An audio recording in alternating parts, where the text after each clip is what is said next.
I feel like most of society, including myself, has a love-hate relationship with Disney. On one hand, we very much make fun of the fact they own literally everything in all the live-action remakes they're throwing in our face this decade. We make fun of the terrible things they've done in the past and how greedy the new CEOs are. But we also like consume literally everything they do. We still go to Disneyland. We still watch Disney movies. People are definitely gonna buy lots at Disneyville. So we're also kind of contributing to why they're so greedy. But it's hard not to when they make absolute masterpieces sometimes like Zootopia. We're in a very weird time where Disney is still kinda in their honeymoon stage of their success, where they're just now milking and living off the success of every property they own by making really lazy spin-offs, and the original stuff they create kinda gets pushed to the side. Which is why Pixar originals like Turning Red and Luca went straight to Disney Plus, but Lightyear went to theaters. For some reason, when Disney is working on something that coincides with an already existing property, they are just totally okay with not trying at all and expect success anyway. Which is really sad because people do want to see original movies, and Disney doesn't understand that. And that leads me to today. Today we're going to be talking about the new Disney movie Strange World, which has had a very lazy marketing plan around it.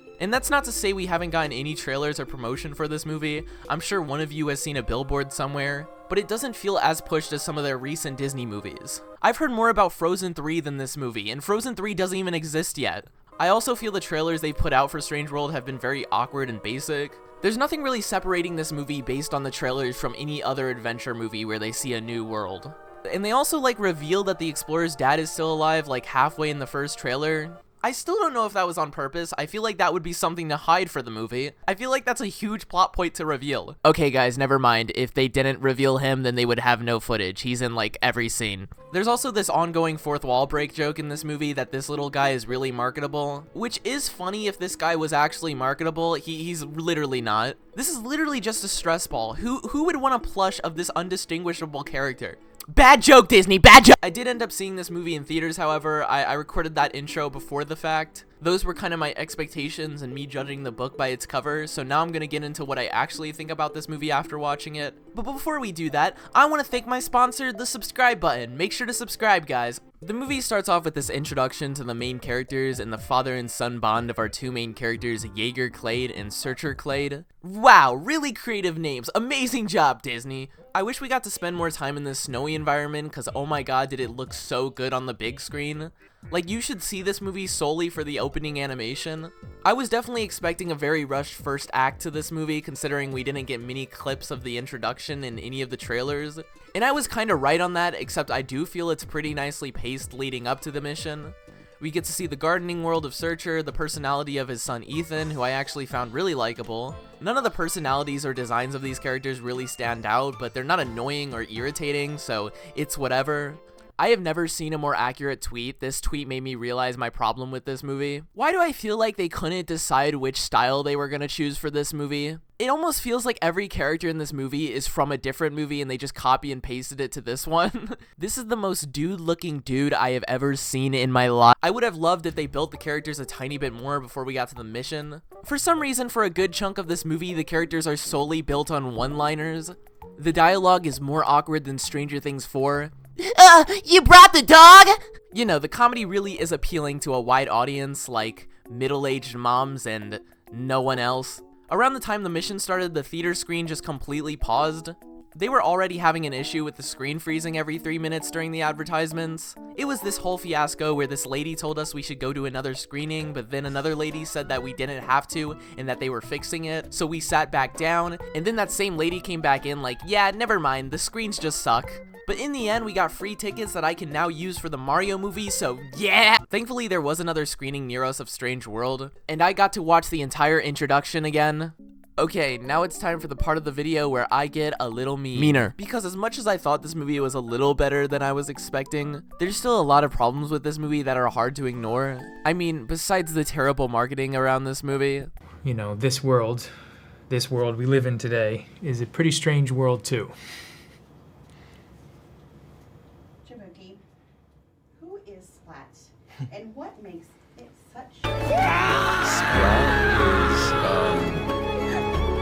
an amazing blob. I think my main problem with this movie is that it feels very concept-like and doesn't take too much time to flesh out many things. It's like somebody had a clear idea of a cool-looking sci-fi realm, but that's very much the only thought that went into it. So the designs feel super basic and the monsters don't really monster enough. Like, this is almost another galaxy they're exploring, and these were the best creatures they could come up with. I refuse to believe that. And yes, we get a really cool creature revealed at the end, which I'll get into that later, but between that, you got very jello cutesy monsters, which works to entertain, but it doesn't really work to create tension. My mom said it reminded her of the Lorax movie, and I just couldn't stop thinking about that. The name of this movie is called Strange World. Please give me more than just a coral reef looking area. Like, where is Godzilla? I was waiting for King Kong to show up. But I just got this weird tentacle freak that doesn't really seem dangerous at all. I also refuse to believe this kid's freaking out over this thing. And due to the concepts being very simple, it kind of leaves this movie to not be as universal as other Disney films. Movies like Zootopia, Wreck-It Ralph, Moana, and Encanto have a lot to define pop culture. These movies have a good balance of being simple but not too simple, so it leaves them to be timeless. Whereas everything in this movie is either too specific or too simple that the timeless feeling is kind of gone. However, the more I got to see of Splat, the more I did enjoy his character.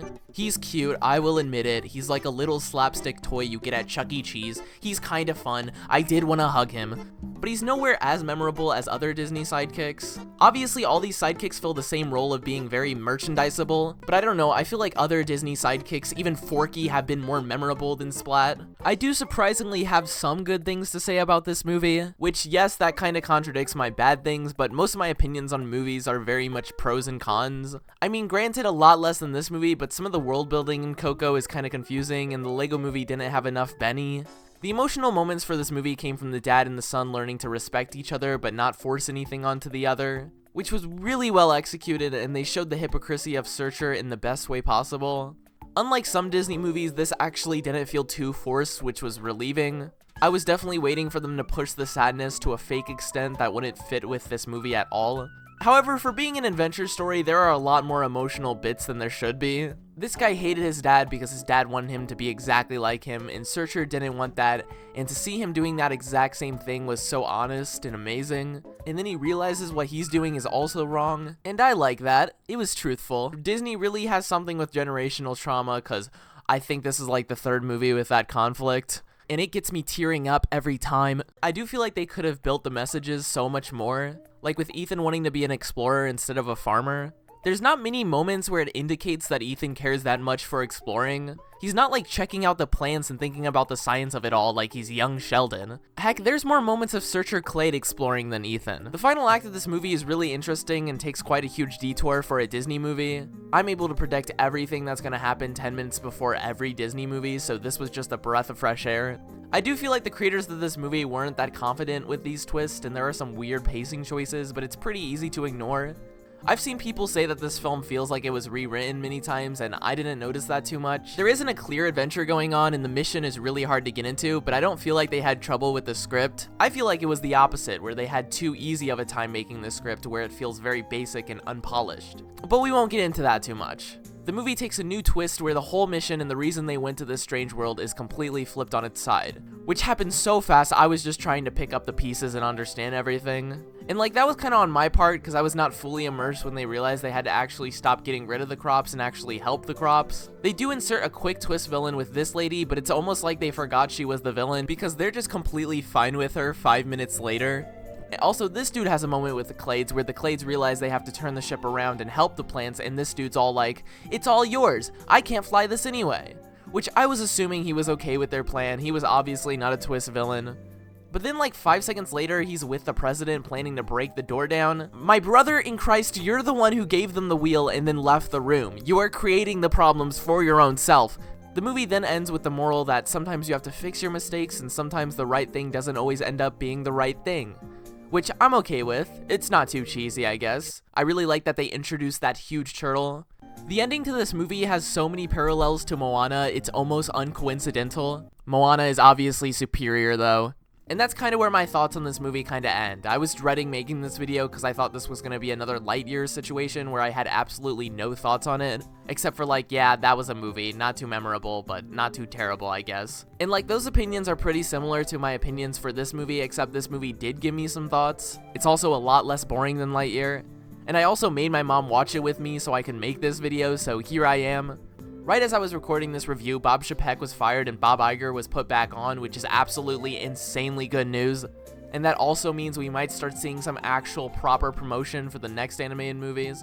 Strange World made $4 million on Thanksgiving Day, which is just mind-boggling and really sad. You know, you'd think if Disney greenlit a movie and put all this money into it, they would at least try and promote it more. Like, you're already making it, might as well. Then again, I don't think this movie is that interesting, so I still don't know if it would do that well even with a lot of marketing. That's just kind of my opinion. I'm sorry if that's a really bad take. This was a fun watch, but I don't see it being talked about again after a few months, which is really sad, but you know, it happens. You live and you learn. I hope you guys enjoyed this video. It's been a really rough November. For some reason, my mind was like, okay, Awesomemay, we're gonna give you video ideas, but we're gonna like not give you any motivation to make them. So I am just stuck here with so many plans and ideas for this channel, but nowhere to start. And then I watched this movie and I was like, okay, I'll just do a video on this movie, and then I couldn't find 0 clips to use. I've been scouring Twitter, YouTube, TikTok, literally everywhere.